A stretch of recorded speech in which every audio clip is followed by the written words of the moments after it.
नरंदे इथल्या संजय यादव कांबळे यांच्या बंद घरामध्ये अज्ञात चोरट्याने प्रवेश करून बुधवार दिनांक 27 रोजी चोरी केली होती।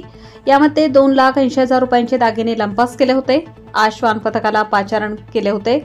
स्टेला नावाच्या श्वानाने गल्लीमध्ये लपून बसलेल्या चोराला दाखवले आणि मोठा गुन्हा उघडकीस आणला। पोलिसांनी भागोजी वसंत कांबळे यास ताब्यात घेऊन चौकशी केली असता त्याने चोरीची कबुली दिली।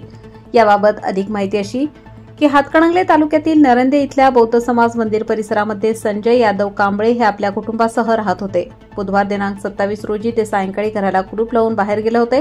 याचा फायदा घेऊन चोरट्याने दरवाजाच्या वरच्या रिकाम्या जागेतून आत प्रवेश केला। तिजोरीचा दरवाजा उघडून लॉकरमधील 1,40,000 रुपये किमतीचे सोन्याचे 2 तोळ्याचे नेकलेस, 70,000 रुपये किमतीचे 1 तोळ्याचे लक्ष्मीहार आणि 70,000 रुपये किमतीचा 1 तोळ्याचे मणिमंगळसूत्र असा सुमारे 2,80,000 रुपयांचा मुद्देमाल चोरून नेला होता। या घटनेची नोंद रात्री उशिरा हातकणंगले पोलीस ठाण्यात झाली होती। पोलिसांनी ठसे तज्ञांसह श्वान पथकालाही पाचारण केले होते। स्टेला नावाच्या श्वानाला चोरट्याचा हात लागलेल्या डब्याचा वास देण्यात आला। त्यानंतर स्टेला श्वान गल्लीमध्ये लपून बसलेल्या चोरट्याच्या दिशेने धावत जाऊन जोरजोराने भुंकू लागला। यावेळी तपास पथकातील अधिकारी यांनी पिलाने आणि कर्मचाऱ्यांनी त्याला तात्काळ संशयित आरोपी भागोजी वसंत कांबळे यास ताब्यात घेऊन कसून चौकशी केली असता त्याने चोरीची कबुली दिली आणि चोरी केलेले दागिने पोलिसांच्या हवाली केले।